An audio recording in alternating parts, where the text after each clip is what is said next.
est une... Désolée pour ça. Rivers the Trend, c'est une ONG qui vise à aider, informer et motiver la jeunesse à apprendre et s'engager sur les sujets qui sont liés du nucléaire et du réchauffement climatique grâce à des outils notamment d'éducation et de réseau. Pour l'instant, l'ONG est majoritairement implantée sur le continent nord-américain, mais Rivers the Trend cherche en ce moment à développer de nouvelles branches aux quatre coins du monde et notamment une branche francophone. Et c'est un peu la raison de notre présence ce soir, puisque cet événement sert d'événement d'ouverture pour cette branche francophone de Rivers the Trend. Donc, je tiens aussi à remercier Nuclear Ash Peace Foundation, qui est également une ONG qui œuvre pour le désarmement nucléaire. Et ici, tout particulièrement, j'aimerais remercier Christian Sauvagneux, qui travaille pour ces deux ONG-là et qui a largement permis que cette conférence prenne place aujourd'hui. Donc, merci à lui. Et enfin, j'aimerais tout particulièrement remercier ICANN France, qui sponsorise cet événement et qui est la branche française donc, de la campagne internationale pour l'abolition des armes nucléaires, qui a notamment gagné le prix Nobel de la paix en 2017 pour tout leur travail incroyable au niveau international, autant que dans des pays individuels. Donc, la conférence de ce soir sera animée par Donatella Metro-Savelli et moi-même.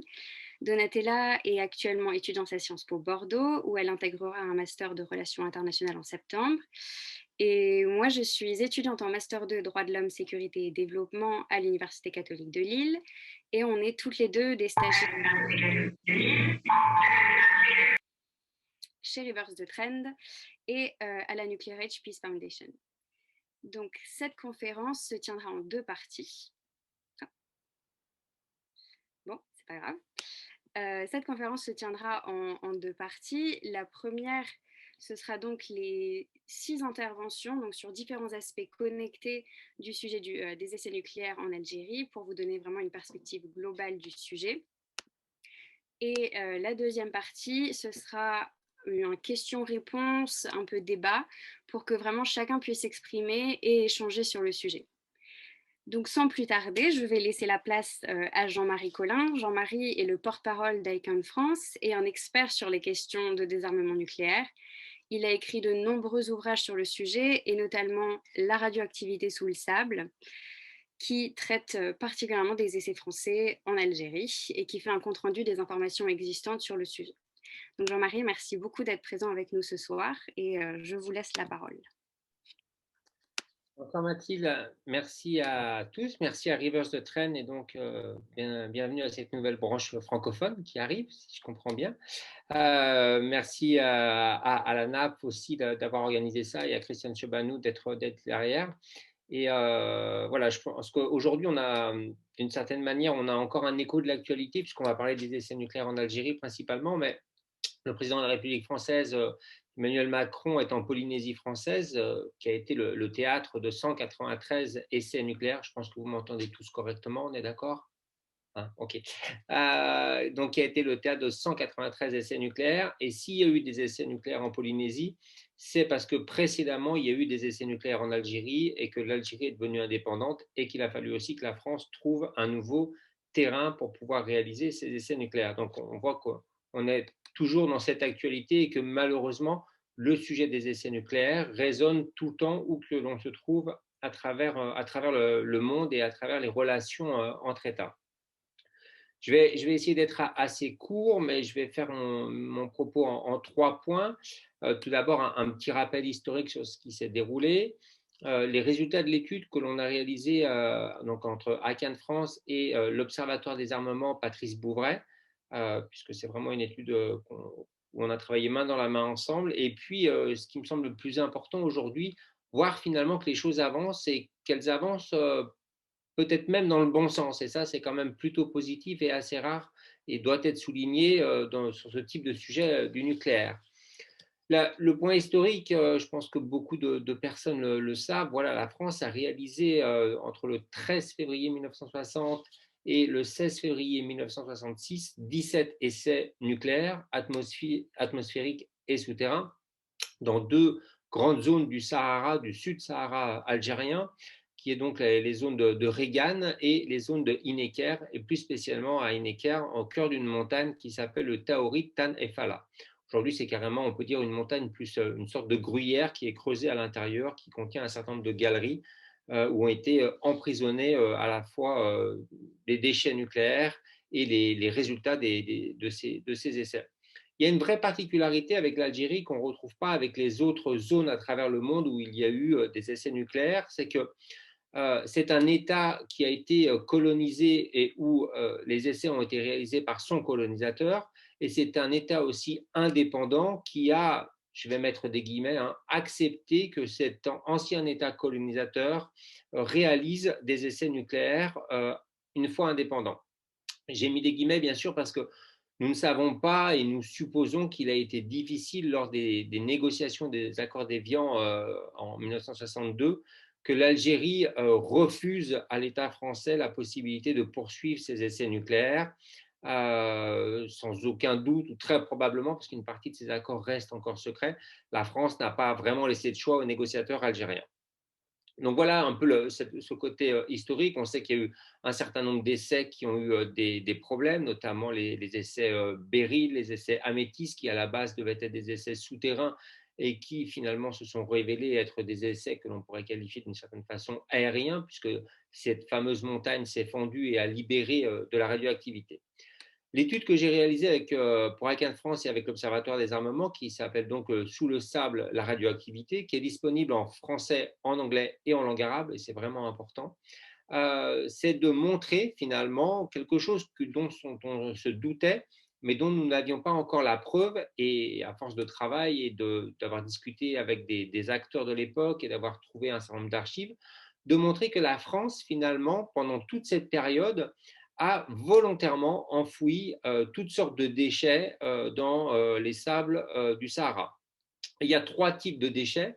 C'est à la fois des déchets que l'on va dire classiques, issus de la mise en œuvre d'une base militaire, où vous laissez des déchets ferreux éventuellement traîner, ou des morceaux de goudron, des choses comme ça. Mais bien sûr, plus grave, ce sont des déchets qui ont été contaminés par la radioactivité.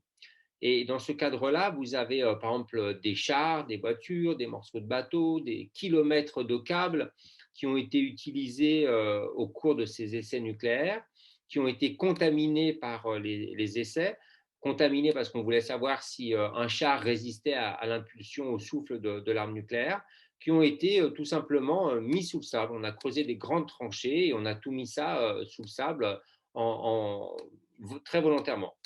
Et puis, il y a une troisième catégorie de déchets qui pose beaucoup plus de problèmes, sans aucun doute.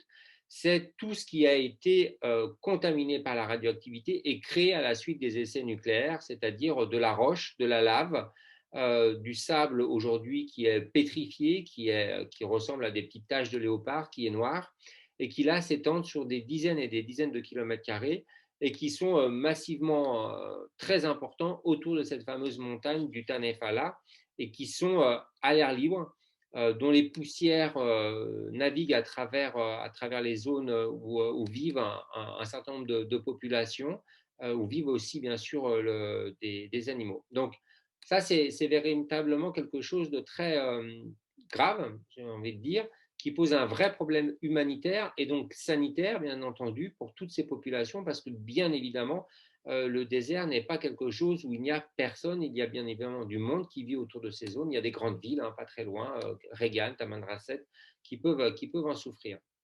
Et donc j'entame mon troisième point.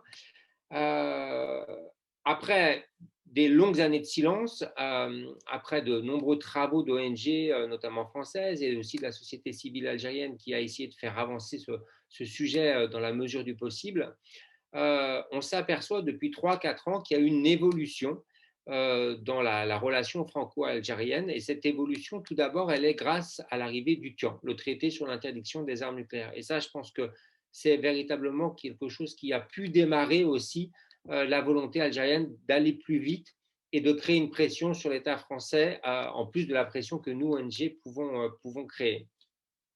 Et donc ce TIAN qui comporte les articles assistance aux victimes, notamment remise en état de l'environnement, coopération et assistance internationale, va obliger l'Algérie finalement à demander à l'État français ces 2 dernières années, à plusieurs reprises, de manière confidentielle puis totalement publique, à ce que la France révèle les enfouissements de ces déchets nucléaires. Notre rapport à nous que nous avons réalisé a été repris aussi par un historien qui s'appelle Benjamin Stora, qui avait été mandaté par le président Macron pour avoir des recommandations en vue justement d'améliorer les relations et ce qu'on appelle l'impact mémoriel sur l'impact de la colonisation française sur l'État algérien. Donc ça aussi, ça a permis de faire avancer, de créer une pression sur l'État français. Nous avons rencontré à cet égard de nombreux parlementaires, des acteurs au sein de l'Élysée aussi, pour voir comment nos recommandations, et la principale étant d'obtenir ces données sur ces zones où ont été enterrés ces différents déchets. Et dernièrement, et ce qui est vraiment l'élément déclencheur, c'est d'une part officiellement un groupe de travail qui existe depuis 2008 a été révélé. Jusqu'à présent, nous ne savions pas si ce groupe de travail fonctionnait ou pas. Et il a été révélé comme quoi il y avait eu une réunion entre la France et l'Algérie en mai 2021, donc à Paris, qui ont travaillé ensemble et conjointement sur la question de la réhabilitation des anciens sites d'essai. Donc ça montre que ça avance. Et l'avancée la plus directe avec ce que je viens de dire et avec le TIAN, c'est bien sûr la publication par l'État algérien le 31 mai dernier d'un décret exécutif qui porte création, organisation et fonctionnement de l'Agence nationale de réhabilitation des anciens sites d'essai et d'explosion nucléaire français dans le sud algérien.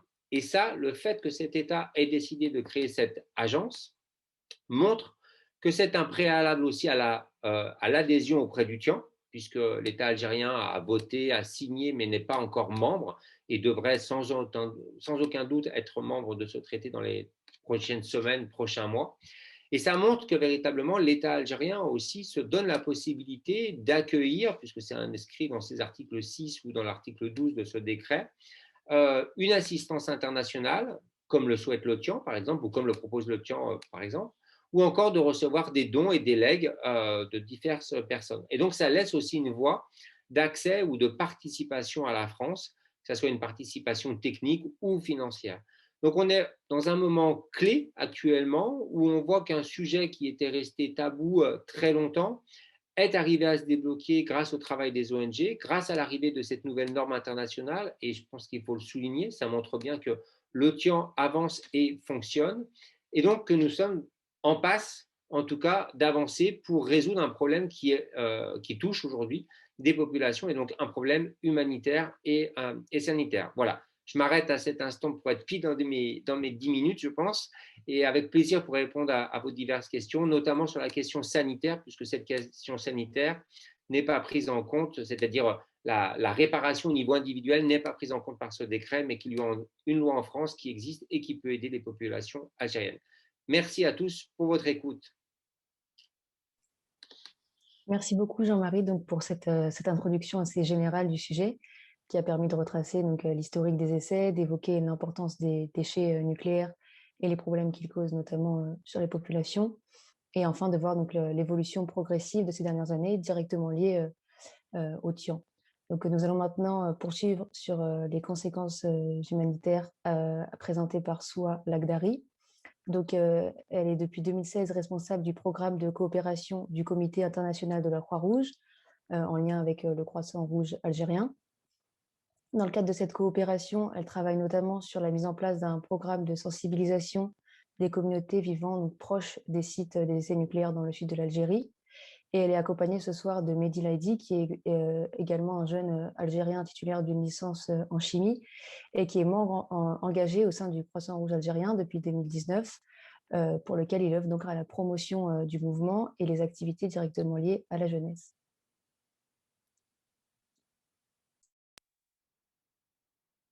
Allô, vous m'entendez? Oui. Très bien. Donc, bonsoir tout le monde. Tout d'abord, je tiens à remercier Reverse the Trend et Nuclear Age Peace pour avoir organisé cette initiative et de nous avoir conviés et permis de nous exprimer.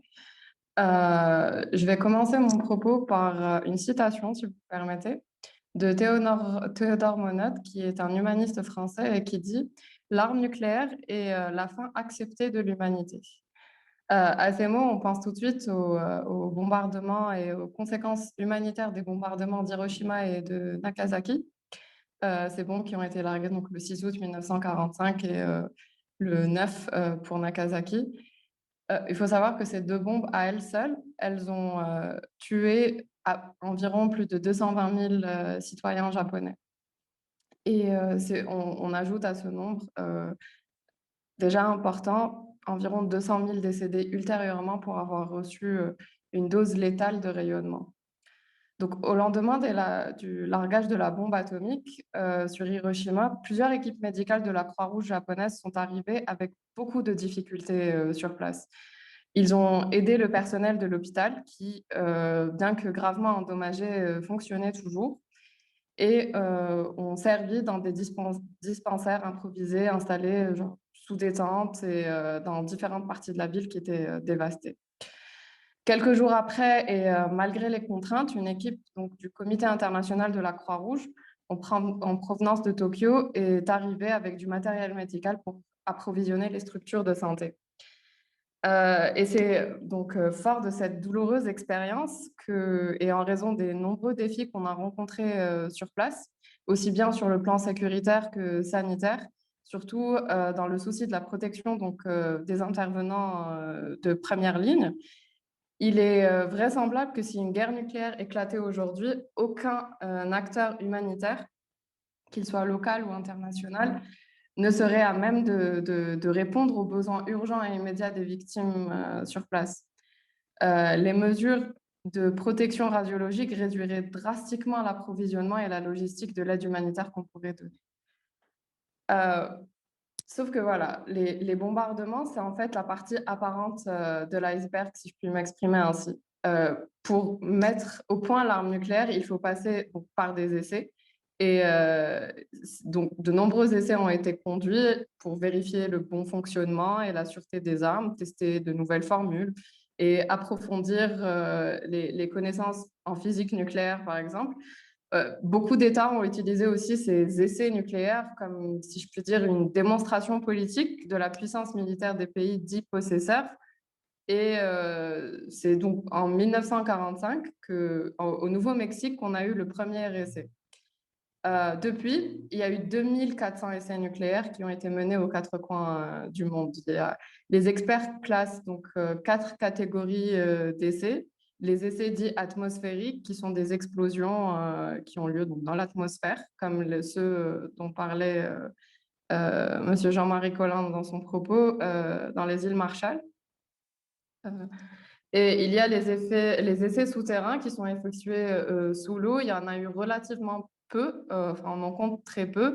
Les essais souterrains qui constituent donc la majorité des essais nucléaires, les explosions sont censées être réalisées en profondeur sous la surface de la Terre. Et pour l'Algérie, c'est ce type d'essai qui a été mené. Et les essais extra-atmosphériques, mais il y en a eu normalement, à ma connaissance, un seul en 1962, mais qui a quand même causé la destruction de plusieurs satellites à cause de l'impulsion électromagnétique qui a été générée. Mon message, en tant qu'humanitaire, en tant que jeune, en tant qu'Algérienne, c'est vraiment de se dire que c'est une problématique auquel nous, les humanitaires, nous n'avons pas de réponse immédiate. Que la prévention est vraiment la seule solution qu'on peut aujourd'hui proposer. D'ailleurs, le CICR a promu le TIAN, a engagé un dialogue avec les États dans les délégations, dans les pays dans lesquels il est présent à ce propos, mais pas que. On fait d'autres choses que mon collègue du Croissant Rouge algérien vous exposera dans sa présentation. Je saisis cette occasion donc pour l'introduire et lui céder la parole, et je tiens à exprimer vraiment ma satisfaction et mon émotion du fait qu'on soit présent aujourd'hui, le Comité international de la Croix-Rouge et le Croissant Rouge algérien ensemble pour sensibiliser et vocaliser la voix des victimes qui sont sur place. À toi, Mehdi. Bonsoir tout le monde. Merci de l'invitation. Alors,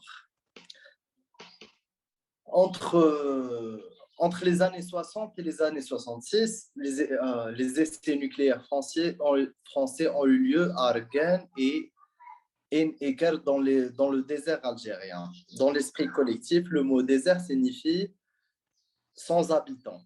Or, sur le plan de la santé, cette catastrophe continue de provoquer au fil des années l'apparition de nouvelles pathologies, jusque-là notamment le cancer, la leucémie, l'infertilité, la cécité.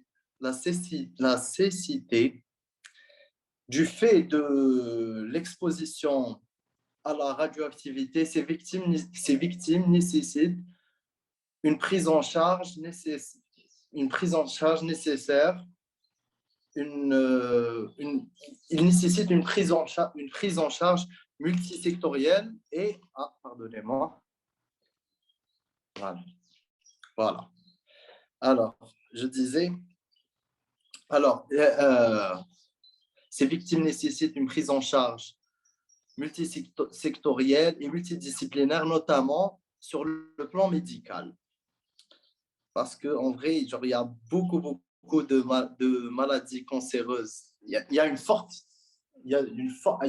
taux de maladies cancéreuses dans cette région, dans les régions qui entourent le point zéro, on va dire. Les conséquences humaines, les conséquences sur la santé humaine sont aussi graves que nombreuses. En outre, des sols ont été contaminés par substances radioactives dans les sites et régions aux alentours. Du césium 137 a été détecté dans le sable, donnant des paysages lunaires, comme il vous a dit le monsieur avant moi, un gros fromage. Les conséquences sur la santé humaine sont aussi graves que nombreuses. En outre, pardonnez-moi, je répète. Alors, aussi, les eaux des oasis contaminées qui, à leur tour, empoisonnent des dizaines de milliers d'animaux, chameaux, dromadaires et les oiseaux voyageurs qui passent par là quand ils boivent dans les oasis. Lors du vent du sud, chaud et violent, traverse le désert du Sahara. Il soulève des particules de sable et de limon qui, lorsque les conditions météorologiques s'y prennent, peuvent traverser la Méditerranée. En février 2021, je pense que plusieurs d'entre vous ont pu constater ou au moins entendu parler d'un nuage radioactif en provenant de notre désert. D'ailleurs, des échantillons ont été prélevés en France et ils contenaient des faibles doses de césium 137. En fait, le césium 137, c'est un déchet nucléaire qui émet des particules. Gamma qui sont à forte dose, qui sont très nocifs sur les humains et l'environnement. Voilà. Aujourd'hui, le Croissant Rouge algérien, consterné par la situation humanitaire dans la région, n'aménage aucun effort afin de mobiliser ses partenaires ainsi que l'opinion publique afin d'alléger les souffrances des victimes. Malheureusement, il y a beaucoup de victimes. En outre, le Croissant Rouge algérien, en partenariat avec le Comité international de la Croix-Rouge, va œuvrer à la sensibilisation et la formation des volontaires comme moi au risque de la contamination nucléaire et de la radioprotection. L'information et la sensibilisation des populations locales sur les risques radiologiques encourus, amélioration de la signalétique par rapport aux sites contaminés en arabe et en français, affichage d'informations dans les mairies et services de santé des villes et des villages de ces zones, sensibilisation de la jeunesse algérienne sur les armes nucléaires et leurs conséquences, ceci bien entendu liste non exhaustive. Voilà. Merci. Alors, merci pour vos interventions à tous les deux qui Je vous en prie. souligne bien, on le voit, la gravité des conséquences des essais nucléaires qui sont, comme Ed vient de le dire, aussi graves que nombreuses et qui ont fait énormément de victimes. Et cela montre bien qu'une attaque nucléaire serait absolument catastrophique. Et j'aimerais souligner ici ce que Soa a dit, que la prévention est la seule solution vraiment envisageable, puisque après un impact nucléaire, aucune organisation humanitaire ne pourrait apporter de réponse réellement efficace. Maintenant, nous allons nous diriger vers un cadre peut-être un peu plus politique pour comprendre la perspective algérienne sur ce sujet et la manière dont la population algérienne voit et vit cette histoire. Nous allons donc accueillir Nariman Awatif Abdelli, qui est une jeune chercheuse doctorante qui milite pour l'abolition des armes nucléaires et qui cherche à sensibiliser les populations sur le sujet des essais nucléaires français en Algérie. Nariman, je t'en prie. Alors, bonsoir tout le monde. Tout d'abord, permettez-moi de remercier chaleureusement Reverse the Trend, ICANN France et Nuclear Age Peace Foundation d'avoir organisé cette importante conférence portant sur un sujet d'une dimension à la fois humanitaire, environnementale et historique. Je remercie également les participants à cette rencontre et de leur contribution, tout en espérant que nos débats seront sanctionnés par des recommandations pratiques.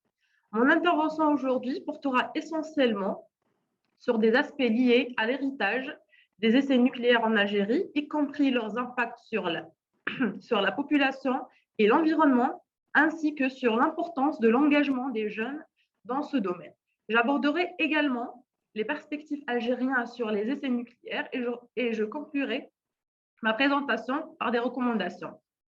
Alors, concernant l'héritage, les essais nucléaires effectués dans le sud algérien dans les années 60 font partie des séquelles de la colonisation française de l'Algérie et des questions de mémoire qui continuent à faire ombrage et à rendre très diligent toute pronostic et toute projection d'un changement réel des relations entre l'Algérie et la France. Les déclarations faites par les deux pays et les intentions exprimées au plus haut niveau politique de tourner la page de l'histoire se trouvent à chaque fois confrontées à la réalité implacable des blessures laissées par un lent passé colonial, s'engager dans une ère nouvelle permettant aux relations algéro-françaises d'inaugurer un nouveau chapitre loin de la charge passionnelle devient avec le temps un exercice extrêmement difficile. À titre d'illustration, l'avocate Fatima Benbrahim, une célèbre défenseuse des droits de l'homme, affirme que 150 prisonniers algériens auraient servi de cobayes, déguisés pour certains en mannequins soldats et ligotés à des poteaux à environ 10 mètres de l'épicentre afin de renseigner les scientifiques militaires français sur les effets des radiations. En effet, les crimes contre l'humanité commis par l'armée française entre 1830 et 1962 en Algérie marquent toujours la mémoire collective des Algériens, alors que des populations du Sahara algérien souffrent jusqu'à présent des effets persistants des radiations induites par les explosions nucléaires, ce qui a poussé un bon nombre d'historiens algériens et internationaux, ainsi que des membres de la société civile, à demander à la France d'assumer ses responsabilités historiques à travers le nettoyage des sites contaminés et la compensation des victimes.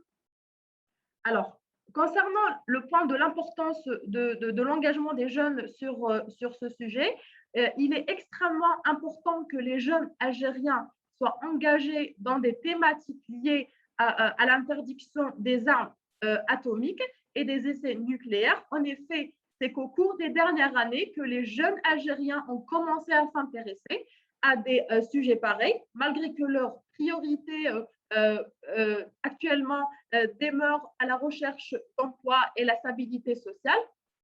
Dans ce contexte, et en raison de leur niveau d'éducation généralement universitaire, les jeunes Algériens peuvent contribuer efficacement aux efforts de sensibilisation sur les risques des effets radioactifs des essais nucléaires dans les régions du Sud. Ils peuvent également se structurer dans des associations locales et nationales en vue de participer aux efforts collectifs dans ce domaine.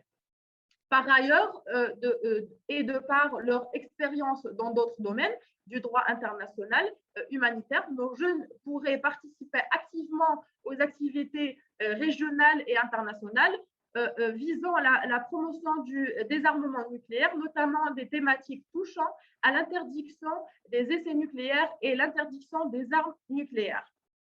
Alors, concernant le troisième point, les perspectives algériennes sur les tests nucléaires, comme vous le saviez, l'Algérie a toujours adopté des positions officielles, claires et fermes en ce qui concerne les armes nucléaires et les tests qu'il y a à faire en considérant que l'élimination totale des stocks existants des armes nucléaires représente l'unique garantie pour prévenir contre l'utilisation ou la menace d'utilisation de ces armes.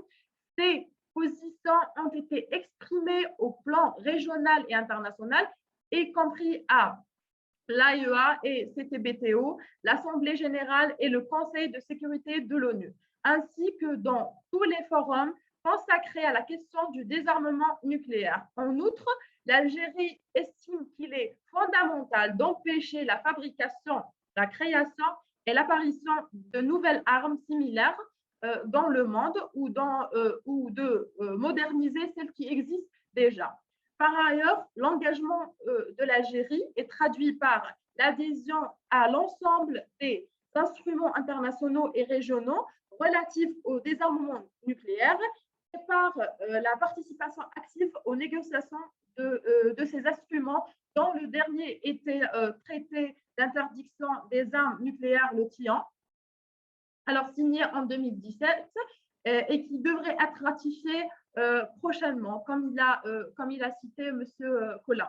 Alors récemment, il a été créé aussi une agence de réhabilitation des anciens sites d'essais nucléaires français dans le sud algérien pour prendre en charge les problèmes découlant des déchets nucléaires dans le sud algérien. La création de cette agence concrétise une volonté politique de ne plus laisser les sites en l'état et permettra en même temps de mobiliser les ressources humaines, techniques et scientifiques pour entamer des opérations ciblées de décontaminer des zones affectées par la radiation et d'assister des populations, plutôt d'assistance des populations touchées et de remise en état l'environnement. Cette agence devrait collaborer avec d'autres organismes nationaux et internationaux travaillant dans ce domaine et pourrait par la suite mettre à la disposition son expérience au profit d'autres pays qui ont besoin de lancer des opérations de réhabilitation similaires. Alors, au titre de conclusion, je pense qu'il faut retenir ce qui suit. Alors, les effets radioactifs néfastes engendrés des essais nucléaires effectués dans le sud algérien continuent de causer plusieurs cas de cancer, d'handicap et de stérilité, ce qui nécessite une prise en charge appropriée qui implique toutes les parties concernées, y compris la France, pour contribuer aux efforts de nettoyage des sites contaminés comme l'avait fait la Russie à Tchernobyl en 1986 et au Japon à Fukushima en 2011. Alors, les populations locales victimes de ces tests doivent être également prises en charge sur les plans sanitaires, social et psychologiques.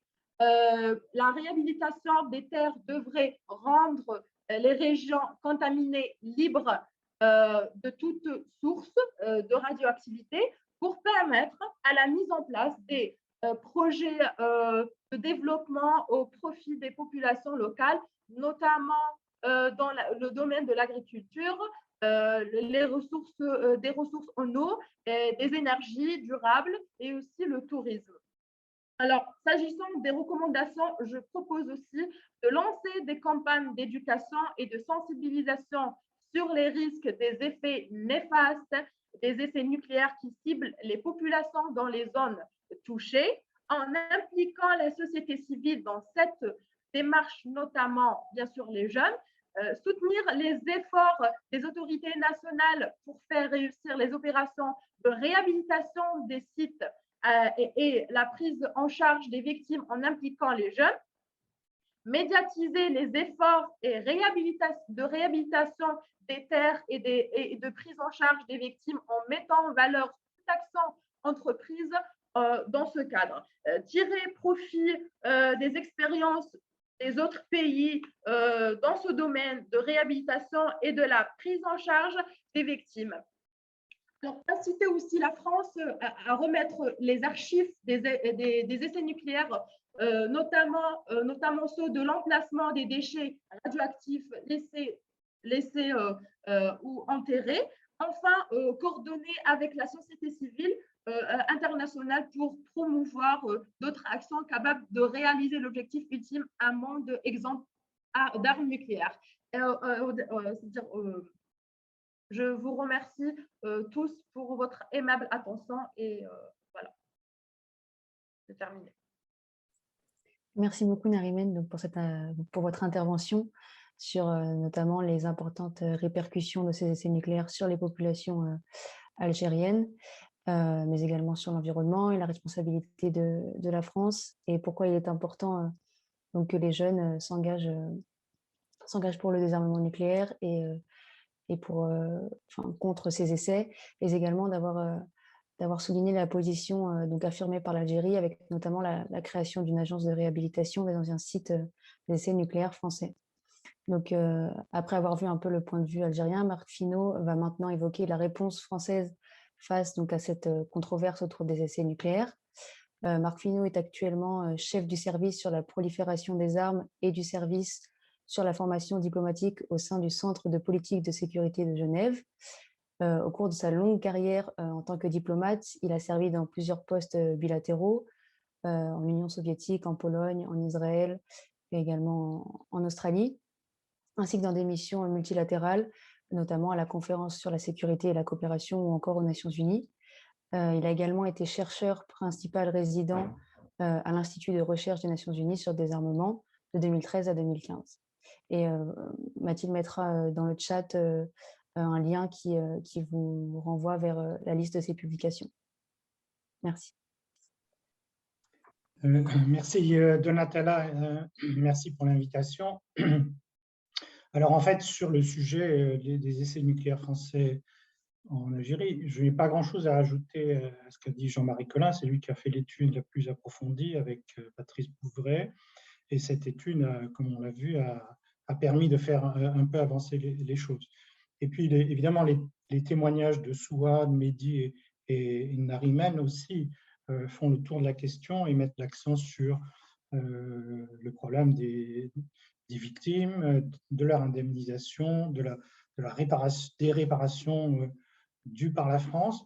Alors moi, je voudrais juste un peu, pour compléter le propos, essayer de peut-être prendre les choses d'un peu plus haut, c'est-à-dire non pas évidemment de nier l'importance et la gravité des effets des essais nucléaires français en Algérie, mais juste de replacer tout ça dans un contexte historique et politique et juridique. Bon, comme on l'a dit, dans le monde, il y a eu plus de 2000 essais nucléaires, entre 2000 et 2500, depuis 1945 jusqu'à 2017. Donc, on voit que c'est un phénomène de longue durée. Bon, la France a contribué à peu près pour un dixième de ces essais, dont alors une vingtaine en Algérie. Les chiffres varient un peu selon les sources parce que certains essais sont considérés comme techniques et non explosifs, mais il y aurait eu donc 9 essais atmosphériques entre 1960 et 61 et 13 essais souterrains entre 61 et 66, donc dans les deux sites mentionnés, Regan et Hogar, pour un total de puissance des armes utilisées, des explosions nucléaires de 364 kilotonnes, 364 000 équivalent de TNT, ce qui représente une estimation d'environ 20 bombes d'Hiroshima. Alors, ça, c'est parce que ça a duré finalement une période assez courte, de 6 ans, jusqu'en 1966. Puis après, la France, vous savez, a déménagé son centre d'essai en Polynésie, et là, ça a duré presque 30 ans. Et donc, au cours de cette période de 30 ans, il y a eu 195 essais, dont 48 atmosphériques et 145 souterrains. Et là, la puissance de ces explosions a dépassé 13 000 kilotonnes, c'est-à-dire l'équivalent de 733 bombes d'Hiroshima. Alors, encore une fois, ce n'est pas pour minimiser ou sous-estimer la gravité des effets des essais en Algérie, mais juste pour les replacer dans ce contexte. Et alors, ce qui est important de noter, c'est que en 1963, après les premiers essais dans l'atmosphère aux États-Unis, il y a eu une campagne pour faire interdire ces essais, qui a abouti au traité sur l'interdiction partielle des essais nucléaires de 1963. Et à partir de cette date, de l'entrée en vigueur de ce traité, les États-Unis et l'Union soviétique ont arrêté leurs essais dans l'atmosphère, qui étaient jugés les plus dangereux pour la contamination, pour la radioactivité, alors qu'elle, la France, a continué jusqu'en 1978. Elle n'a jamais signé, elle n'a jamais adhéré à ce traité sur l'interdiction partielle. Et en 1968, vous savez, le traité de non-prolifération a été ouvert à la signature. La France avait boycotté la négociation. Elle n'a pas signé ce traité. Elle a attendu 1992 pour y adhérer. Et une des raisons principales, je me souviens d'avoir lu des notes du service juridique à l'époque, pour expliquer cette absence de la France du TNP, c'était notamment la référence dans le préambule à l'objectif de l'interdiction totale des essais nucléaires, que la France n'a finalement accepté après avoir mené sa dernière campagne d'essais en 1995. Donc, c'est important de voir cette évolution entre le programme français d'essais, les essais effectués par les autres puissances et l'évolution des traités. Alors, pourquoi la France a-t-elle réagi si tardivement, et notamment face aux demandes d'indemnisation des victimes? Alors, on peut dire qu'il a fallu attendre le début des années 2000 pour qu'une prise de conscience, il y a une forme de déni officiel pendant des années ou de dissimulation délibérée des effets, aucune transparence. Et c'est parce que des militaires français ont été victimes de ces essais, ont été contaminés, mais aussi des civils ont commencé à intenter des recours devant les tribunaux que le ministère de la Défense a commencé à accepter l'idée qu'il fallait une loi pour indemniser ces victimes. Donc cette loi de 2006, dite la loi Morin, a essayé en fait de réduire un peu cette pression. Ce qui est intéressant, c'est que parmi les motifs juridiques invoqués par les victimes, il y avait tout simplement des dispositions du droit français qui interdisent, qui criminalisent, qui pénalisent la mise en danger de la vie d'autrui. Et donc c'est sur cette disposition juridique que se sont appuyées les victimes pour exiger une indemnisation. Mais comme vous le savez, la commission d'examen de ces demandes mises en place par la loi Morin est extrêmement restrictive. Elle oblige elle énumère des maladies ou des affections qui seraient directement liées aux essais nucléaires. Elle exige des conditions très strictes, d'avoir été très proche des sites, etc. Et le résultat, on le sait, c'est qu'aujourd'hui, très peu de victimes ont effectivement été reconnues et indemnisées. Pour la petite histoire, notons que parmi les personnalités qui ont assisté à ces essais français en Algérie, il y avait notamment le ministre de la Recherche scientifique, qui évidemment était très fier de cette réussite technologique, Gaston Palevski, qui a après été président du Conseil constitutionnel, mais qui est mort d'une leucémie attribuée en fait son exposition aux radiations lors des essais. Alors, pour conclure, que peut-on faire maintenant? Alors, évidemment, il y a le traité d'interdiction totale des essais, mais vous le savez, il n'est toujours pas en vigueur parce que sur les 8 pays dont la ratification est exigée pour qu'il entre en vigueur, figurent 8 pays, 8 puissances nucléaires. Les États-Unis, la Chine, l'Inde, le Pakistan, Israël et la Corée du Nord, en plus de l'Iran et de l'Égypte, qui ne sont pas des puissances nucléaires, mais dont la ratification est aussi exigée pour que le traité entre en vigueur. Donc, s'il y a une action à mener, en tout cas pour faire cesser définitivement les essais, c'est bien cela. Alors, c'est vrai que des pays comme la France diront « Ah ben nous, on a été les premiers à signer, ratifier, à fermer notre centre d'essai, etc. » Mais depuis que c'est le cas, depuis 1996 ou 1997, la France, comme la Grande-Bretagne, comme les États-Unis, comme la Russie, la Chine, ont continué à développer leur arsenal nucléaire sans avoir besoin d'essais explosifs, parce qu'ils ont mis au point des systèmes de simulation par ordinateur. Et donc, on pourrait se dire à ce moment-là, à quoi sert le traité? Si on peut continuer des essais et moderniser, développer l'arsenal nucléaire, le traité ne sert pas à grand-chose. Alors, il sert quand même parce que c'est une contrainte sur les nouveaux pays qui seraient tentés de développer des arsenaux nucléaires. Donc, l'aspect non-prolifération, mais aussi, c'est pour éviter qu'on assiste de nouveau à des essais qui mettraient en cause, qui provoqueraient encore des victimes.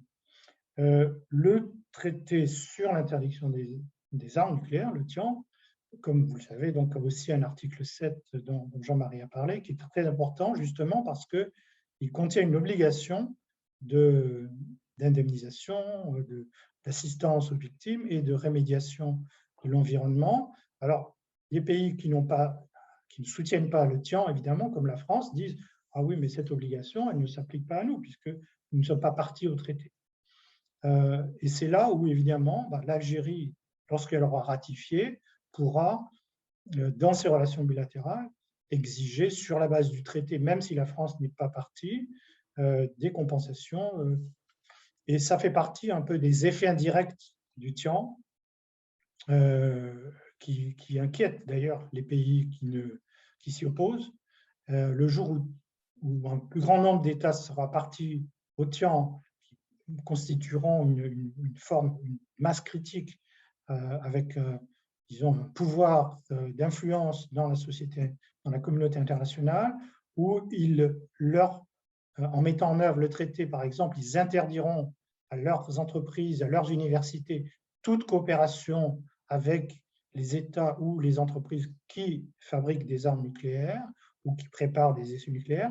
Donc, cela aura un effet indirect et on espère qu'à terme, il convaincra les puissances nucléaires de se joindre à ce traité, d'accepter l'interdiction des armes nucléaires et de progresser vers le désarmement nucléaire. Donc voilà ce que j'avais à dire et évidemment, je reste ouvert à vos questions. Merci beaucoup, Monsieur Finot, pour cette intervention. Et du coup, nous voyons ici vraiment qu'il y a donc cette loi d'indemnisation dont vous parliez, qui ne fonctionne pas vraiment au final pour les personnes victimes des essais français en Algérie. Et on a effectivement du coup un avenir un peu incertain vis-à-vis des compensations, même si la prochaine ratification du TIAN, si tout se passe bien, devrait ouvrir une nouvelle voie. On ne sait jamais au final l'état de la future coopération entre la France et l'Algérie sur ce sujet. C'est toujours un point un peu trouble au tableau, disons. Du coup, c'est sûr et certain qu'on a des gros progrès à faire. Et sur ce point-là, nous pensons qu'il est très important de ne pas sous-estimer le rôle de la jeunesse et sa capacité à pousser et à engendrer de plus gros efforts. Et sur ce point-là, nous allons entendre Inès Lopez, qui est une étudiante à l'université Grenoble-Alpes en France et qui est stagiaire chez ICANN France avec Jean-Marie. Inès, tu as la place.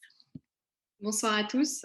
D'abord, j'aimerais remercier Mathilde et Donatella pour cette opportunité et aussi la Nuclear Age Peace Foundation et Reverse the Trend et ICANN pour avoir organisé cette conférence. Comme Mathilde vous l'a dit, moi, je souhaiterais profiter de cette opportunité pour évoquer la responsabilité et le rôle qu'on a en tant que jeune génération en matière de désarmement nucléaire. J'aimerais rappeler aussi que c'est un rôle qui est largement reconnu au sein de la communauté internationale, puisque par exemple, depuis des années, depuis plus de 10 ans, l'Assemblée générale des Nations unies adopte des résolutions qui sont dédiées aux jeunes, au désarmement et à la non-prolifération. De la même façon, le secrétaire général de l'ONU a, dans de nombreux discours, appelé à notre engagement. Et donc, on est vraiment reconnu comme une force de changement. Et aujourd'hui, c'est à nous d'en prendre conscience et de s'engager et de faire avancer les choses.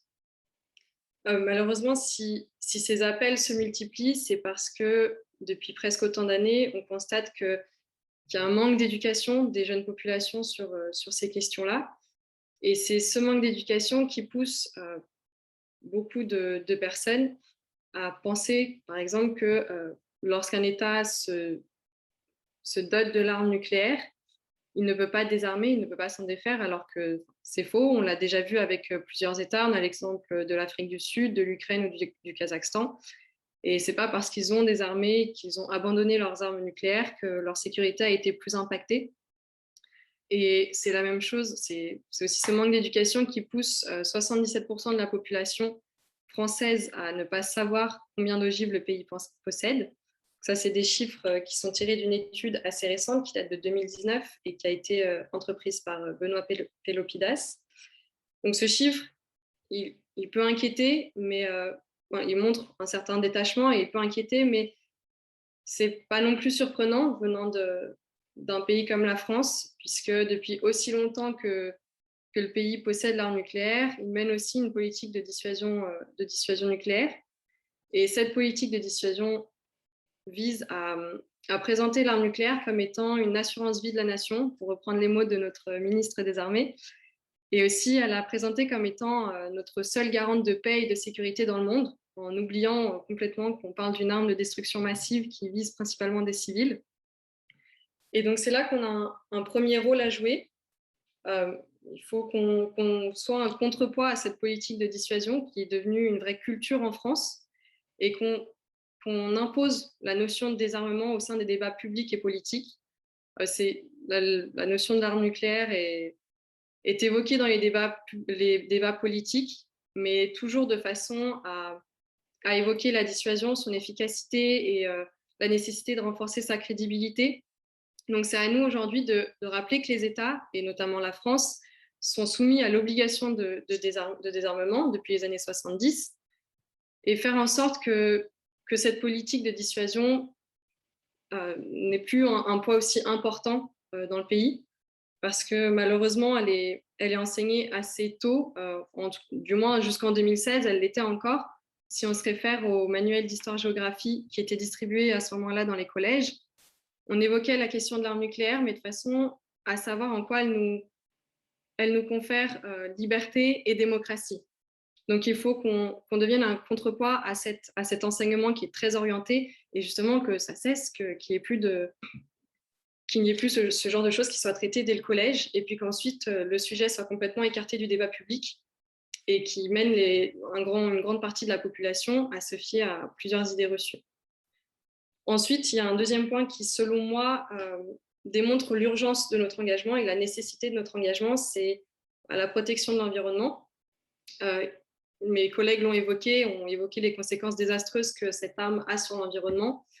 Et je pense qu'on est tous conscients de la nécessité de protéger notre environnement aujourd'hui. On est tous témoins des catastrophes naturelles qui sont en train de se passer un peu partout dans le monde. Et surtout, on voit que c'est déjà très difficile pour les États de porter une assistance à la fois humanitaire, mais aussi de remettre en état l'environnement qui a été impacté par ces conséquences, par toutes ces catastrophes naturelles. Et donc, ça nous montre, encore une fois, qu'en cas d'usage de l'arme nucléaire, aucun État n'aurait les capacités adéquates pour justement remettre en état cet environnement qui sera impacté et qui, en plus de ça, sera contaminé. On sait qu'on ne peut pas intervenir tout de suite sans avoir un gros risque de contamination. et donc que la remise en état de l'environnement en cas d'utilisation de l'arme nucléaire serait très compliquée. Donc à nous de prendre pleinement conscience que tant que des États posséderont l'arme nucléaire, il y a une possibilité qu'elle soit utilisée, et donc une possibilité que tous les efforts qu'on a entrepris et qu'on va continuer d'entreprendre pour protéger l'environnement peuvent être détruits en quelques secondes. Et à ce titre-là, il y a des études. Le docteur Ira Elfand a sorti une étude en 2013 qui montre qu'il suffit que 0,5% de l'arsenal nucléaire qui existe dans le monde soit utilisé pour créer justement, pour perturber complètement le climat et pour menacer 2 milliards de personnes, de familles. Donc c'est là qu'on a un deuxième rôle à jouer. Il faut que justement on prenne cette responsabilité de faire cesser la course aux armements qui s'intensifie, et donc ça passe par s'engager dans le désarmement nucléaire, par faire tout ce qui est dans nos moyens pour rappeler aux États les obligations auxquelles ils se sont soumis, mais aussi pour rappeler toutes les incohérences qu'il y a. Tous les États aujourd'hui mènent des politiques pour justement des politiques environnementales, mais à côté, ont procédé à des essais nucléaires, et leur comportement aggrave toutes les conséquences de ces essais. On le voit avec la France qui refuse de communiquer les archives. Elle poursuit des politiques environnementales, et à côté, elle refuse d'aider la remise en état d'un environnement qui est endommagé depuis les années 60. Et donc voilà où on a une deuxième responsabilité. Il faut aussi qu'on prenne conscience qu'il n'y a pas besoin d'être un expert en désarmement pour agir et pour faire une différence. Comme l'a rappelé Narimen, ça passe d'abord par l'éducation, et c'est un sujet qui est accessible à tous. Aujourd'hui, on a la chance aussi d'avoir toutes les informations qui sont en ligne et qui sont gratuites. Pas mal de sites, par exemple sur le site de UN Youth for Disarmament ou encore de ICANN, ou même Reverse the Trend propose tout un toolkit qui permettent d'éduquer et de montrer les enjeux du désarmement de façon très accessible, vraiment. Vous avez aussi le CRITS, par exemple, qui vient tout juste de lancer son site et qui est super pour s'informer. Et si l'éducation est si importante, c'est aussi parce qu'elle nous permet d'avoir les bases nécessaires pour ensuite agir et éduquer toutes les personnes autour de nous. Ça passe par en parler sur les réseaux sociaux, notre entourage, organiser des conférences, ou Mathilde évoquait le fait que Reverse the Trend, par exemple, souhaite s'implanter en Europe. C'est encore une opportunité de plus pour qu'on puisse s'engager. Ça passe aussi par le bénévolat en s'engageant auprès de toutes les ONG qui ont besoin de nous, qui ont besoin de notre engagement. Et vraiment, dans le désarmement nucléaire, les jeunes sont accueillis. On est pleinement conscient de la nécessité d'intégrer notre génération à ce combat-là. D'autres actions sont possibles. Par exemple, contacter les élus et leur demander de s'engager. C'est quelque chose de très important, parce que ces élus sont une pression directe sur le gouvernement, et plus il y aura d'élus engagés pour le désarmement, plus cette pression sera forte. Mais encore une fois, ces personnes ne sont pas forcément des expertes dans le désarmement nucléaire, ne sont pas toujours pleinement conscients de tous les enjeux, et c'est encore à nous de les informer, de les contacter et de les pousser à vraiment s'engager. C'est quelque chose qui est fait, par exemple, par ICANN. Aujourd'hui, on a 51 maires français qui sont engagés pour le désarmement. On a 31 parlementaires français et européens qui sont également, qui soutiennent pleinement le TIAN et qui souhaitent communiquer et faire avancer les choses en matière de désarmement. Donc, c'est faisable, et on a tous les outils à notre disposition pour le faire. Alors, en plus, il me semble qu'en Algérie, il y a un nouveau gouvernement qui vient d'être élu. Donc, c'est le moment de les contacter, c'est le moment de faire en sorte que tous s'engagent à nos côtés. En France, c'est pour bientôt, donc ce sera encore une occasion de les contacter. Et voilà, je voulais juste une dernière fois répéter qu'aujourd'hui, c'est notre responsabilité. On a de la chance d'arriver dans un moment où il y a de vraies avancées, avec le TIAN, par exemple, qui a été adopté parce que justement, tous les États qui ne possèdent pas l'arme nucléaire se rendent compte que si eux-mêmes ne s'engagent pas et ne poussent pas les États dotés, ils ne le feront pas tout seuls. Donc, on peut avoir le soutien de ces États-là, on peut avoir le soutien de la société civile. Et à nous simplement de prendre conscience de notre force et du pouvoir qu'on peut avoir pour faire changer les choses et faire avancer le désarmement. Donc voilà, je vais m'arrêter là, mais en tout cas, si vous avez des questions sur les sites disponibles pour pouvoir se renseigner, sur d'autres actions qui sont possibles et accessibles, je serais très heureuse de vous répondre. Merci beaucoup Inès, c'était un très bel appel à l'engagement des jeunes. Effectivement, comme elle l'a dit, hein, l'éducation, c'est vraiment une des missions principales au niveau de la campagne pour le désarmement aujourd'hui. Informer le plus de monde possible, faire que le plus de monde possible s'engage. Et c'est comme ça, en créant cette pression-là, qu'on arrivera vraiment à faire avancer les choses. Donc, n'hésitez pas à vous engager pour le désarmement nucléaire. Nous allons maintenant passer à la deuxième partie, qui est donc la partie questions-débats. Donc, je vois qu'il y a déjà des questions. N'hésitez vraiment pas à continuer à les poster. Si jamais vous voulez intervenir, vous, directement, n'hésitez pas à le préciser. Et on va commencer d'abord avec une question à soi qui pourrait peut-être nous parler un petit peu plus du programme qu'elle est en train de lancer avec le CICR pour sensibiliser les populations aux essais de soi. Oui, merci. Merci Mathilde. Merci à tous les intervenants. Je trouve très intéressant et inspirant en même temps de vous écouter. Alors, pour ce qui est de l'action du CICR, j'aimerais parler plutôt d'une action du mouvement international des Croix et Croissants-Rouges parce qu'on n'est pas tout seul dans ce qu'on fait.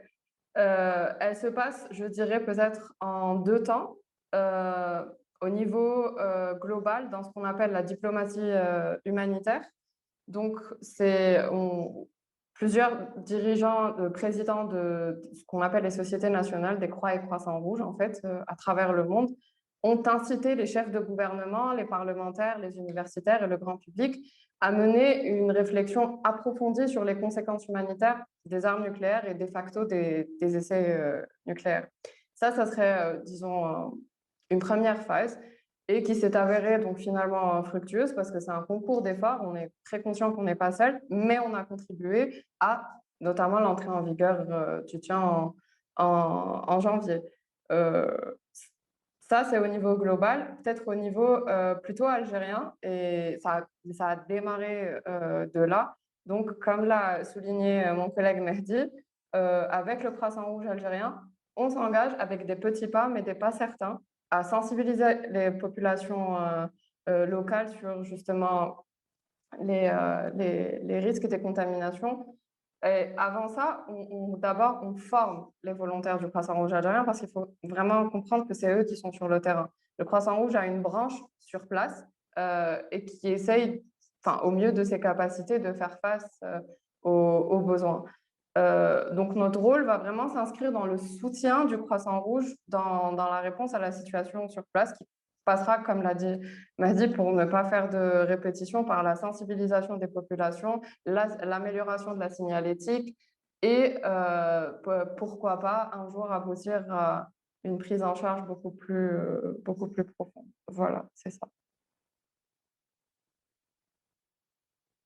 Allô? Pardon, oui. Merci beaucoup de nous avoir donc évoqué l'action et les actions du CICR et du Croissant algérien, pardon. Alors, je voudrais poser une question, il faut juste que je la retrouve dans le chat, oui, qui a été posée, je pense, plutôt à Narimène, qui a évoqué donc l'agence, et la question est, quelle est cette agence? Est-elle mixte, franco-algérienne, et comment est-elle financée? Alors, concernant l'agence, elle est uniquement algérienne, et elle est financée par l'État algérien, et elle pourra collaborer, plutôt coopérer avec d'autres organismes ou bien d'autres agences nationaux et internationaux. Voilà. Parfait. Alors, la prochaine question est pour Monsieur Finot. Donc, c'est une question de Monsieur Ziwani qui demande, donc il connaît 4 essais algériens aériens, à Regan, donc les Gerboises, et vous en mentionnez 9. Donc, il demande si on peut avoir un peu plus d'informations à ce sujet. Oui, alors, d'une manière générale, évidemment, pour les chiffres, on ne possède pas de données officielles. Donc, la France n'a jamais publié de précision de données sur sur les essais qu'elle a effectués. Donc, on est forcément tenu à se référer à d'autres sources, à des chercheurs, des centres de recherche. Bon, il y a une base de données maintenant dans l'organisation du traité d'interdiction des essais à Vienne, la CTBTO. En fait, pour les essais en Algérie, effectivement, il y a eu les 4 essais aériens à Regan, mais il y aurait eu aussi 5 essais sur l'autre site du Hogar. Et là encore, les experts ne sont pas nécessairement d'accord entre eux parce que tout dépend de la définition. Alors, il y a eu des essais effectivement de puissance 0 ou des essais qui ont échoué et qui ont dû être recommencés. Donc, c'est une comptabilité un peu technique, mais en tout cas, si on prend la partie la plus large de l'estimation, on a donc un total de 9 essais dans l'atmosphère en Algérie et 13, et là ce chiffre n'est pas contesté, pour les essais souterrains. Jean-Marie, vous voulez rajouter quelque chose du coup? Oui, c'est ça qui est important dans la nomination de cette agence, parce qu'elle s'appelle bien Agence nationale de réhabilitation des anciens sites d'essais et d'explosion nucléaire français. Et le fait d'avoir indiqué ces 2 mots montre bien qu'il y a une volonté de nettoyer là où il y a eu des essais nucléaires classiques que l'on va qualifier, et aussi les lieux où il y a eu ces fameuses explosions qui, pour l'Algérie, sont nucléaires. Et là, c'est les essais dont parle Marc et que l'on qualifie généralement comme étant des essais sous-critiques, ou encore on appelle ça des essais des tirs froids, donc en anglais c'est subcritical, et qui n'entraînent pas de réaction en chaîne, mais qui utilisent bien des matières nucléaires. Donc c'est pour ça que cette agence spécifie bien ces deux termes dans la volonté de ne pas laisser de possibilités, dans l'idée de pouvoir nettoyer complètement et d'inclure l'ensemble des explosions qu'il y a eu pendant cette période. Merci beaucoup Jean-Marie pour ces précisions. Je vais en profiter pour vous poser une autre question qui a été posée par Jeffrey Karzi à propos, la question est la suivante. Quelle force attribuez-vous à l'argument que la dissuasion nous rend le monde plus sûr, vu que depuis l'entrée des armes nucléaires par les pays qui l'utilisent, ces pays n'ont plus connu la guerre? Alors, il y a beaucoup évidemment de contre-arguments par rapport à ce type de phrase. Tout d'abord, c'est une phrase qui, si on devait tous baser notre sécurité sur des armes nucléaires, ce serait une action extrêmement proliférante. Donc, c'est interdit et ça rendrait le monde évidemment beaucoup plus dangereux. Deuxième contre-argument, rien ne prouve que c'est parce que nous avons des armes nucléaires depuis 1945 que le monde est en paix, ou en tout cas que les grandes puissances sont en paix.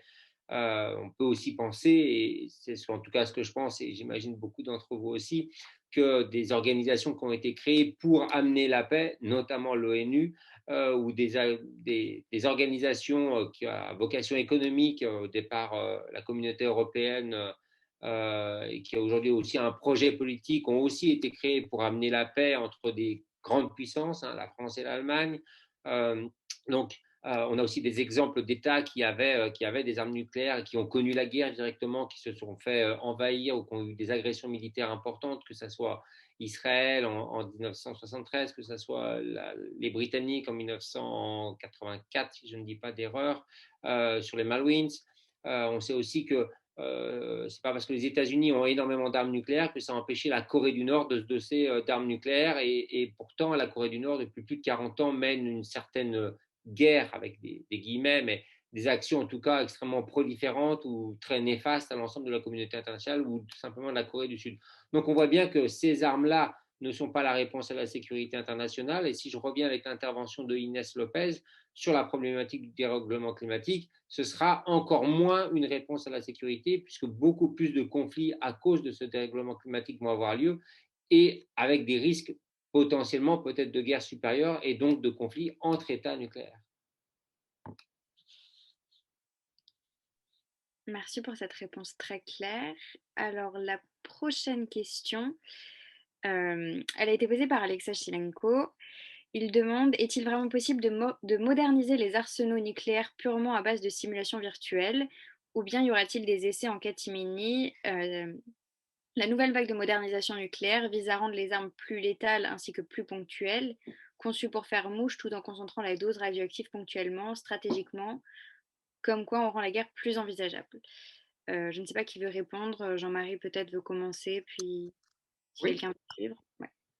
En tout cas, jusqu'à preuve du contraire, pour la France, ces ogives actuellement qui sont dotées dans les sous-marins ou dans les avions ont été réalisées et assurées de pouvoir éventuellement fonctionner uniquement grâce à des programmes de simulation des essais nucléaires, donc des programmes laser ou des programmes informatiques. Donc oui, il semble qu'il soit possible de créer uniquement des armes sans essai grandeur nature. Maintenant, la question qu'on peut se poser, c'est est-ce qu'avec le temps qui passe, des pays ne vont pas décider de reprendre peut-être les essais nucléaires aussi, pas seulement pour s'assurer que leurs armes nucléaires marchent parce qu'ils ont des systèmes de simulation, mais peut-être aussi pour créer une pression ou montrer que leurs arsenaux fonctionnent et qu'il faut peut-être les prendre au sérieux. Voilà, donc là, on a aussi cette possible interrogation et c'est pour ça, et Marc a souligné, l'importance du traité sur l'interdiction complète des essais nucléaires, l'importance que la Russie est membre de plein droit, donc ça c'est vraiment bien, mais que les États-Unis, ce n'est pas le cas, par exemple. Et on sait qu'il y a eu des interrogations et une volonté peut-être politique de l'ancien président Trump de vouloir réaliser à nouveau des essais nucléaires, ce qui posait un véritable problème et ce qui aurait posé un véritable problème. Donc voilà, on n'est pas sous le risque d'une absence de reprise d'essais nucléaires par des États autres que simplement la Corée du Nord.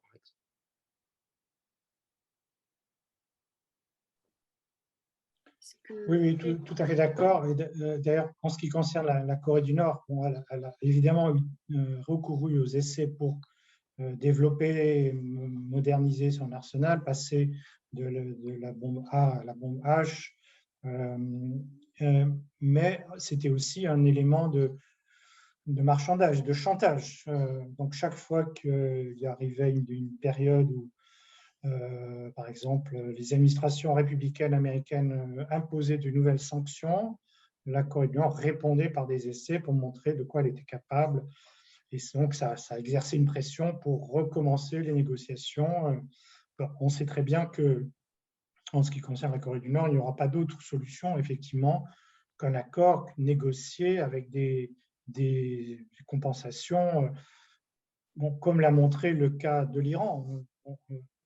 Cet accord a fonctionné entre 2015 et 2018 après le retrait américain, mais pendant que l'accord était respecté par tout le monde, bon, l'Iran n'avait aucun moyen de développer une capacité militaire.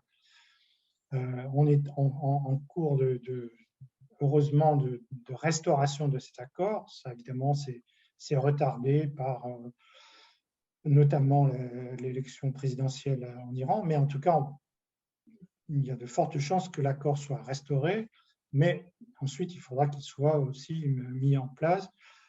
L'Iran, comme je le rappelais, est un des pays qui a signé le traité sur l'interdiction des essais, mais qui ne l'a pas ratifié, évidemment parce que Israël ne l'a pas ratifié, parce que l'Égypte ne l'a pas ratifié, les États-Unis ne l'ont pas ratifié. Donc, il y a besoin maintenant d'une action collective pour amener à que ces pays-là ratifient et que le traité entre en vigueur. Merci beaucoup, Marc Finot, pour votre intervention.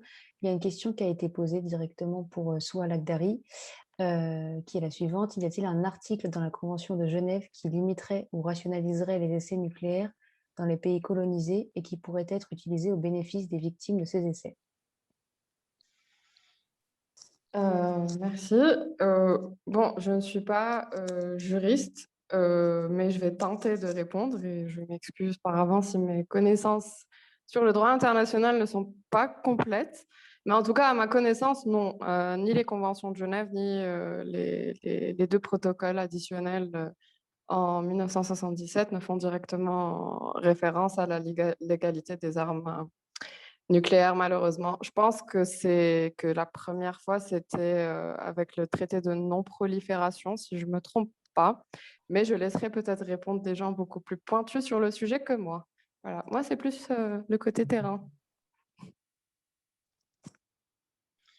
Si je peux me permettre juste de rajouter, effectivement, le droit international humanitaire, donc les conventions de Genève, le protocole, etc., ne sont applicables qu'en cas de conflit armé, international ou non international. Donc la question se pose si des essais nucléaires qui interviennent en temps de paix pourraient être couverts par le droit international humanitaire. Alors, bon, tout ça, c'est évidemment sujet à discussion, à interprétation, mais en tout cas, le droit humanitaire est applicable et ça a été rappelé par la Cour internationale de justice dans son avis consultatif de 1996. Si l'arme nucléaire était utilisée, elle devrait respecter le droit international humanitaire qui prévoit évidemment de respecter les civils, de ne pas attaquer des objectifs non militaires, la proportionnalité, le principe de précaution, tout ça, tout principe qui serait presque systématiquement violé par la moindre utilisation des armes nucléaires. Contrairement à ce qu'affirment évidemment les États possesseurs qui disent qu'ils entendent respecter ce droit. Mais on sait très bien qu'en pratique, ce serait virtuellement impossible, comme l'a reconnu la Cour internationale de justice. Jean-Marie, vous voulez ajouter quelque chose ou c'est parfait. Du coup, on a une nouvelle question de Yasmina Zelouma qui demande à vous, Jean-Marie, justement. En début de séance, donc, vous avez mentionné que la France n'a pas vraiment laissé le choix à l'Algérie. Et du coup, elle demande, par rapport aux accords d'Évian, est-ce qu'il faudrait se pencher là-dessus? Qu'est-ce qu'on peut tirer de ces accords par rapport à la situation aujourd'hui? Ça fait partie des interrogations et encore des secrets qui planent sur le sujet. Une partie des accords d'Évian reste secret. Et donc, on peut se douter très fortement que lors des négociations, la France, qui devait absolument continuer ses essais nucléaires, parce que tout simplement en Algérie, parce que les sites de Polynésie n'étaient pas encore prêts pour pouvoir réaliser des essais, a très, très probablement fait pression sur les négociateurs algériens et obtenu le droit de pouvoir poursuivre ces essais ou de pouvoir poursuivre, de rester jusqu'en 1967 sur les zones de Regan et de Hineker. À noter que la France est restée jusqu'au début des années 80 aussi avec une base du côté de Colombéchard pour réaliser des tests sur des armes biologiques et chimiques. Donc ça aussi, c'est important à savoir. Et là aussi, on a d'autres problématiques de pollution qui sont aussi importantes, qui posent aussi des problèmes auprès d'un certain nombre de personnes qui résident. Donc voilà, c'est des choses qui restent en attente, et d'où la nécessité d'avoir un droit et un accès aux archives, que ce soit aussi bien en France et éventuellement aux archives qui pourraient être détenues par l'État algérien, mais je suppose très fortement que ces questions-là sont détenues principalement par l'État français. Très bien, merci beaucoup Jean-Marie. Il y a une question qui a été posée par Amira Mafoudi qui demande l'hypothèse stipulant que les négociations entre les autorités algériennes et françaises avancent bien à ce sujet revient très souvent ces derniers temps. Et en quoi est-ce que cela avance concrètement? Et secondement, est-ce que la problématique du transport ou stockage des déchets nucléaires pourrait faire l'objet d'un désaccord entre Alger et Paris? Et que faire de ces déchets nucléaires? Alors, si je peux me permettre, en quoi cela avance concrètement? Cela avance concrètement parce que il y a eu des informations publiques. Et sur un sujet aussi normalement confidentiel ou tabou, c'est en ça qu'on peut dire que ça avance concrètement. Par exemple, le général en chef de l'État algérien a rencontré mi-avril le général français François Lecointre, a publiquement demandé à ce que la France aide l'État algérien et participe à la réhabilitation des sites d'essai. Le fait que fin mai, il soit rendu public une rencontre entre autorités algériennes et françaises à Paris, une rencontre qui a duré 2 jours pour travailler officiellement sur la question de la réhabilitation de ces sites, la question du futur des déchets, est une seconde preuve, encore une fois, que ça avance concrètement. La création de cette agence par l'État algérien est une vraie preuve que ça avance concrètement. Maintenant, ça va prendre un petit peu de temps. Les vraies questions qu'on peut se poser, c'est dans combien de temps cette agence va pouvoir véritablement fonctionner. On espère le plus rapidement possible. le futur de ces déchets, il est certain qu'il y a une partie des déchets qui peuvent être stockés, à savoir s'ils seront stockés dans l'État algérien ou rapatriés en France. La vraie question qui pose problème, c'est que faire en fait des laves, des roches, du sable contaminé qui ne pourra pas être enlevé, qui pourra être sécurisé certainement, mais qui va rester pendant des millénaires et des millénaires dans ces zones. Donc ça, c'est la vraie question sur laquelle il y aura le plus de problématiques techniques, évidemment financières aussi, et une implication sur les générations futures, puisque dans plusieurs générations, elles devront aussi se préoccuper de cette problématique. Merci beaucoup pour cette réponse très complète. Je ne sais pas si quelqu'un veut peut-être rajouter quelque chose à ça, ou ça a l'air d'aller. Okay. On va terminer avec une dernière question alors. Il y a donc Yasmina Zelouma qui écrivait, qui se pose également la question des maladies qui se développent de façon transgénérationnelle. Donc, c'est des maladies sur des personnes de la première génération ainsi que sur leur descendance. Et c'est vrai que c'est une vraie question qui se pose, notamment, ça pourrait être également en termes de compensation, puisqu'au final, c'est des personnes qui n'ont pas vécu directement les essais et leurs conséquences, mais qui les subissent au final des années après. Donc, sur un peu cette théorie, est-ce que l'un de vous voudrait peut-être s'exprimer? Je veux bien reprendre la parole. C'est vrai que c'est un des grands points d'interrogation aujourd'hui et une des vraies difficultés de savoir exactement quelles sont les populations qui sont nées après les essais nucléaires ou qui naissent actuellement et qui sont affectées par des maladies radio-induites et qui auraient un lien direct avec ce que leurs parents ou grands-parents peut-être même ont subi. On a un peu plus de recul avec ce qui s'est déroulé malheureusement en Polynésie française, où on a un peu plus d'informations sur, et encore, elles sont encore sommaires, mais on en a quand même un peu plus, où il y a des études qui ont été faites et qui a montré effectivement qu'il y a des problématiques transgénérationnelles. Mais d'une manière générale, on sait que si on repart malheureusement des explosions sur Hiroshima et Nagasaki, que des populations jeunes femmes japonaises ont été atteintes par la radioactivité et lorsqu'elles ont donné la vie, leurs enfants ou leurs descendants ou même petits-enfants ont eu différentes problématiques de maladies dues à la contamination des armes.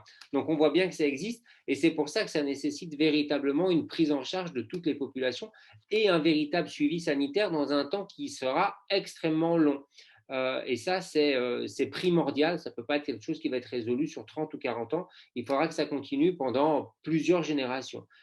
Et là, encore une fois, le Tian souligne bien l'importance et l'intérêt des générations actuelles et futures et l'importance de porter une plus grande attention sur les jeunes femmes, puisqu'on s'est aperçu que les femmes pouvaient être plus atteintes que les hommes par ces maladies.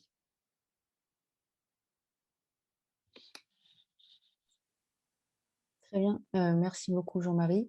On va bientôt Je pouvais clore. juste Oui, citer un chiffre, hein, parce qu'on parle évidemment souvent en priorité des victimes directes des explosions nucléaires de Hiroshima et Nagasaki, et à juste titre, parce que c'est le seul cas de leur emploi dans un conflit, donc entre 200 et 250 000 victimes directes, immédiates.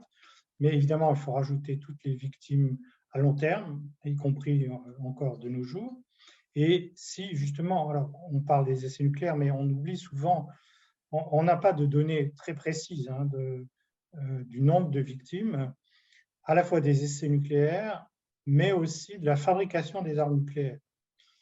Et pour les essais, il y a eu une statistique, une estimation donnée en 1994 ou 15 par l'Association internationale des médecins pour la prévention de la guerre nucléaire, qui a eu le prix Nobel aussi en 87. Donc, ils annonçaient à ce moment-là 11 millions de victimes. Alors, évidemment, dans le lot, il y a eu des cancers plus ou moins graves, des gens qui sont peut-être morts assez âgés, mais bon, qui ont aussi souffert de ces maladies. Et quant au nombre de victimes des fabrications d'armes nucléaires, on n'a malheureusement qu'une seule estimation qui a été donnée par le Centre de contrôle des maladies aux États-Unis pour uniquement les victimes aux États-Unis. Donc le chiffre là se monte à 33 000. Donc voilà, ça donne une ampleur quand même une idée de l'ampleur des victimes dans le monde, à la fois des explosions nucléaires, des essais et des fabrications d'armes. Merci beaucoup. Et j'aimerais aussi souligner un commentaire qu'on a vu dans le chat de Monsieur Moïté Broverson, qui est député français et qui vient de Polynésie française. Donc il dit que la France ne reconnaît ni les victimes transgénérationnelles ni les victimes indirectes, qu'il avait déposé une proposition de loi dans ce sens le 17 juin 2021 à l'Assemblée nationale et qu'elle a été rejetée par la majorité. Et donc on voit malheureusement de ce témoignage-là qu'il y a de grands efforts à faire et beaucoup de progrès à faire encore aujourd'hui, mais on espère, comme on l'a dit plus tôt, que avec un peu plus d'éducation, un peu plus d'engagement et toujours plus de pression sur ce sujet-là, et ben, les choses termineront par changer. Et je vais maintenant laisser Donatella pour clore cette conférence. Oui, merci Mathilde. On tenait évidemment à remercier ICANN France, la Nuclear Age Peace Foundation et Reverse the Trend pour leur soutien. On tient également à remercier nos intervenants qui ont accepté donc de nous partager leur savoir, leur engagement, mais aussi leurs points de vue respectifs. Merci à vous tous d'être venus et d'avoir participé au débat, en espérant que cela vous ait plu et un peu motivé, un peu beaucoup à vous engager pour le désarmement nucléaire. Je vous invite notamment à aller sur la rubrique ressources de notre site internet, sur laquelle vous trouverez une boîte à outils dont Inès a parlé précédemment, et un forum donc, qui seront bientôt traduits en français, parce que la boîte à outils a été créée donc, dans le but de fournir des clés permettant de faciliter et d'approfondir l'engagement des jeunes dans leur lutte contre les armes nucléaires. Et pour cela, elle propose notamment des informations factuelles sur les armes nucléaires et leurs conséquences. Et vous trouverez également une perspective intersectionnelle qui souligne le lien entre le désarmement nucléaire et des enjeux sociétaux majeurs tels que le racisme, le réchauffement climatique ou encore le patriarcat. Et bien sûr, le forum donc, qui a pour but de favoriser les échanges et le dialogue entre jeunes intéressés par le désarmement nucléaire et les questions climatiques. Donc n'hésitez pas à y faire un tour pour continuer et approfondir notre discussion autour des essais nucléaires français en Algérie, mais également du désarmement nucléaire de façon générale. Et enfin, donc, comme l'a dit Mathilde en introduction, cette conférence marque l'ouverture officielle du réseau francophone de Reverse the Trend que nous mettons donc en place progressivement. Et nous avons créé un Google Form qui vous permet de vous inscrire et de nous faire part de vos motivations, de vos suggestions quant à ce nouveau projet. Donc voilà, le lien est dans le chat normalement. Merci beaucoup. Merci à tous. Merci beaucoup. Au revoir. Merci, au revoir.